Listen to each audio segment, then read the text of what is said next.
তো আমরা গেছিলাম চাউ নিয়ে আসতে, দিদি বললো সবার জন্য চাউ নিয়ে আসতে, রূপকদা বললো রাতে রান্না করতে দেবে না দিদিকে, তাই।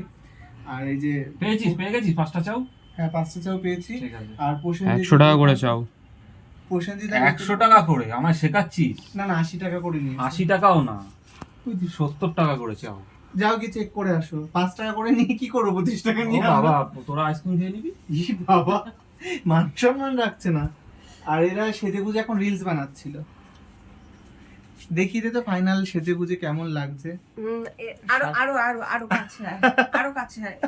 কাছ থেকেই মেকআপটা কাছকে দেখেই তো দেখানো হয়। মেকআপটা তো কাছ থেকেই দেখাতে হবে। এই যে খুব ভালো লাগছে, কাছ থেকেও ভালো লাগছে। আচ্ছা তো যাই হোক, এবার আমরা খাওয়া দাওয়া করবো। গরম চাউটাকে ঠান্ডা করবো না, এরা হয়তো এখন রিলস ফিলস বানিয়ে ঠান্ডা করবে, আমরা করবো না, খেয়ে নেবো আমি আর ইমো, তাই তো। তো চল খেয়ে নি। এই যে মামা ভাগ্নের 2 জুটি গেছে।